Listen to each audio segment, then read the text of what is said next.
everybody? It's your old pal Ron Howard from Extreme Sequences, and I wanted to bring you something different today. I'll be releasing this video on Saturday, and I want this to be sort of targeted to people that are really interested in sequencing and give some insight as to some things I think about this year and some of my style that I'm working on this year for sequences, and also to give you some tips and tricks when you're working with HD props with a lot of submodels.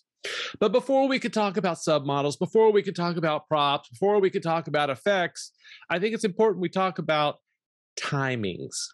Timings are absolutely critical, and without them, you're not going to get much done. This new timing up here, you can see I basically just keyed in a bunch of cues. These are cues for guitar solos and the verses, or maybe what they're saying to help me line up visuals for what I'm trying to portray in the sequence. There's a lot of video content in here, so I pay a lot of money for this stuff so that I can put it into my sequences. And I like storytelling with this instead of just putting a lot of random effects on the matrix. I've sort of transitioned into doing a lot more of this, and I'm sure I'll go back and do some of that too, because you can only put so many graphics on on your X-Lite show, or in your X-Lite show, I should say. But of course, I'm still doing shaders, still love working with shaders and layers and all that good stuff. But I want to demystify some of the things that people might be freaking out about, especially when we talk about high density. But anyway, first of all, get your timings down. I do a lot of custom timings for particular reasons. Maybe I have an advantage being a drummer. I don't know, but I think it helps. And it allows me to express my sequencing style in the way that I like to. But you're also going to notice, if you look throughout the sequence, there's not, 30 different effect types. I'm really using a lot of spirals and pinwheels, some shock waves, a bunch of the VU meters, but different things on the VU meters, some waves, some single strand. Oh goodness, you got to have at least some butterfly in here. And I use the butterfly for skins. This is really just to pull out a section of the video, or I should say a section of the effect. Maybe I'm going to use the color from this. If we look at, let me find one here that's going to pop up. There we go. So I may want to use the color of red, green, red, and have that be the controlling factor for what's going on the spiral effect. So I do a lot of that. I end up playing around with too as unmask and max and minimums and all these various different types of layer blendings. And it just takes time to get used to that. It's a lot of practice. It's a lot of experimenting. And every now and then I get lucky and stumble on something unique and different, and it's all good. Happy days.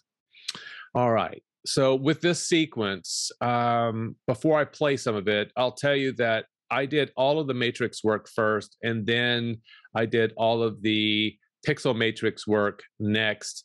And then I started working on the outlines of the house, where I will start to shape the show. And a lot of times the outlines, what I do with the outlines and the eaves, verts, maybe windows, these things will probably start to transition into effects for the candy canes, for the arches, and then a combination of those will be used to put into the submodel groups, and then I tweak those. It's kind of like cooking from scratch. It's not like you're just throwing in some meat and potatoes in the pot and heating it up. You got to put some spice in there, and that's what makes the biggest difference. All right, here we go. Let's play a little bit of this, and then we'll talk about some of the HD models.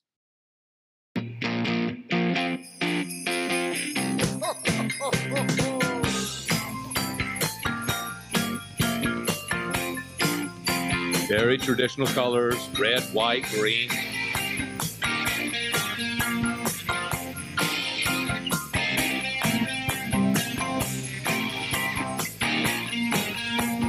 Nice layer work on the Windows matrices. It's that time of year again to get some paper and a pen and write your Christmas letter to St. Nick. Send it to the North Pole, to his workshop.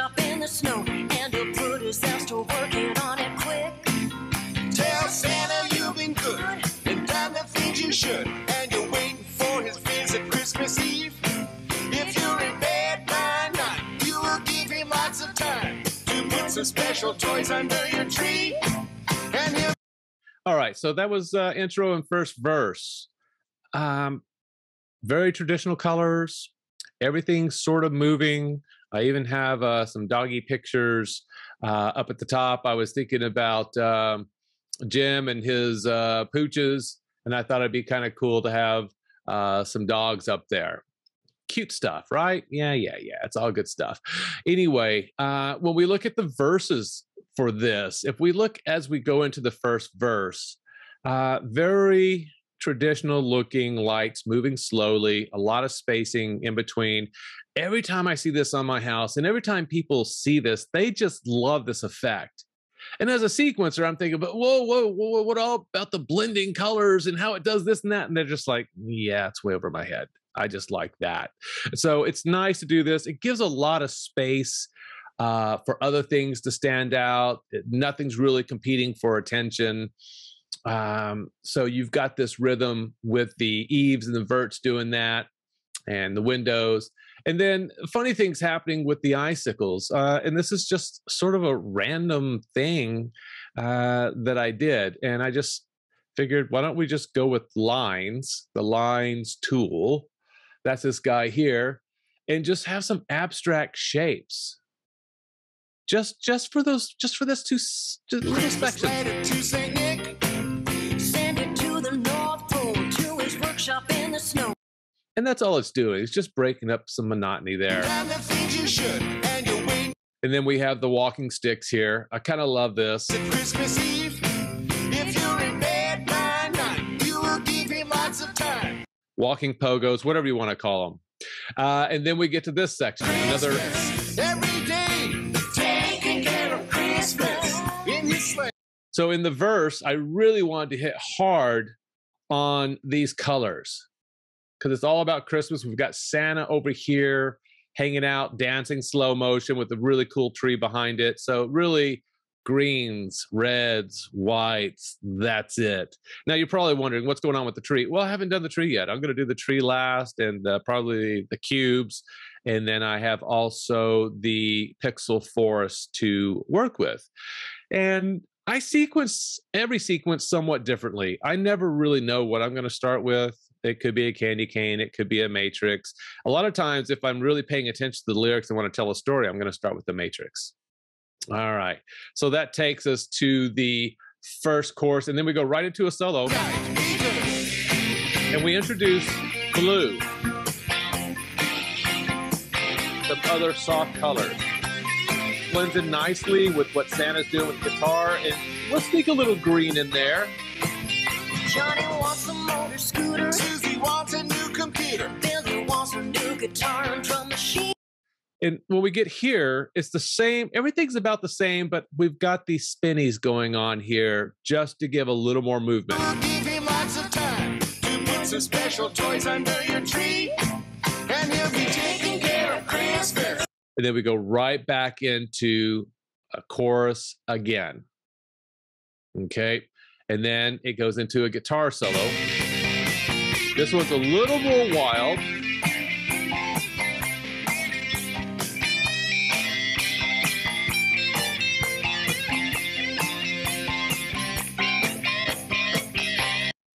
So I think what's important here is we're building up this guitar solo. You've got a lot of things hitting on the downbeat, and that keeps that pulse going. I don't know if I could stand looking at that for 4 minutes, but through that section, it works. But then we want the bottom to fall out as it goes through that last note of the guitar lick into the drums. And watch how this transition sort of softens up. We'll give him lots of time to put some special toys under your tree. And he'll be taking to all and to all a good night.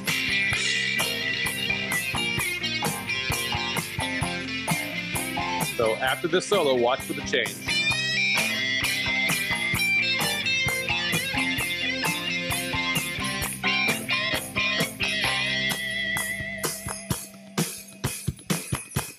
Everything's fading back, giving the bells room to Taking sing. care of Christmas. Taking care of Christmas.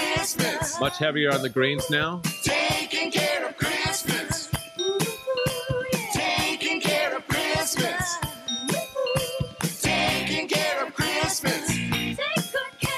Taking care of Christmas. And these hits, doom, ba-doom, these are really cool because, again, you've heard the chorus over and over now. You know it by heart. It's time you've got to introduce some syncopation. We'll give him lots of time.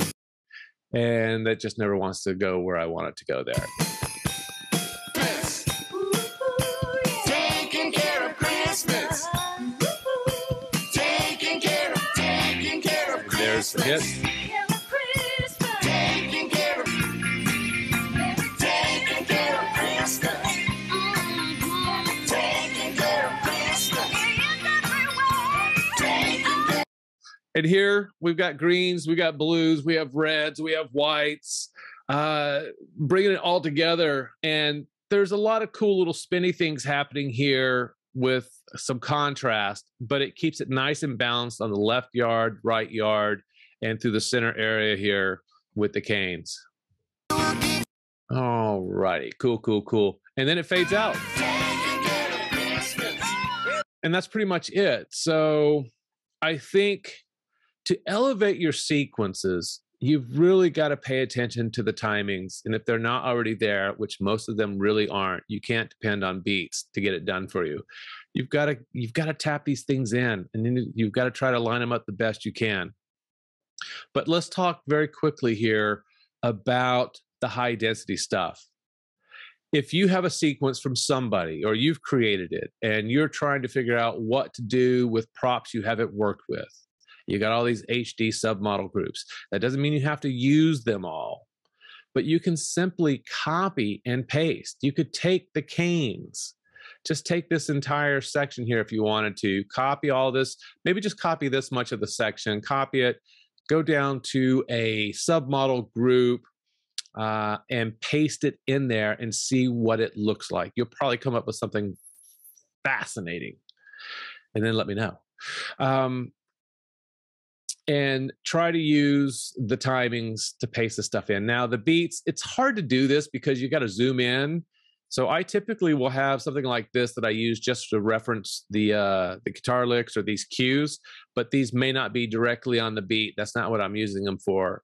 You may see something like this where it says miscellaneous. Well, I can grab this entire section here or this entire section, copy that and paste that easily within the lines. Makes it for quick work. Now, when you are copying and pasting effects into other submodel groups, there's one thing I want you to watch out for, and these would be native files, or I should say native models like the Grand Illusion or the Mother of All Wreaths.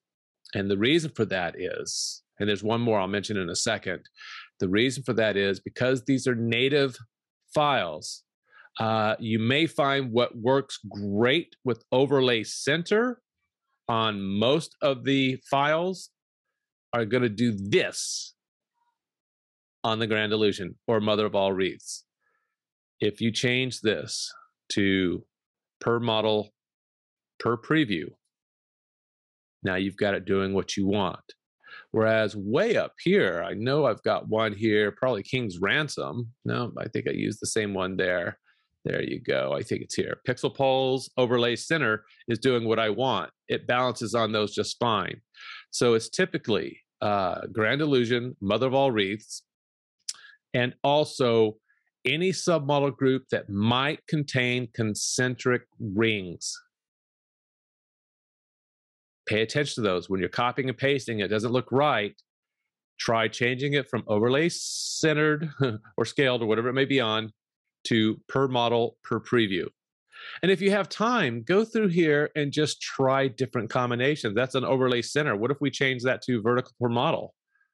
May not do anything different, or horizontal. And that's not going to look so good there. But you can try these different combinations to pull out different effects. And so that's all I'm telling you there. As don't be afraid of these HD submodel groups. You don't have to use every one. If I have something in the spoke section and you're working with a model that I don't have, but it has a spoke section, well, that might be a perfect marriage right there. So try it and see what it does. You're not going to hurt anything.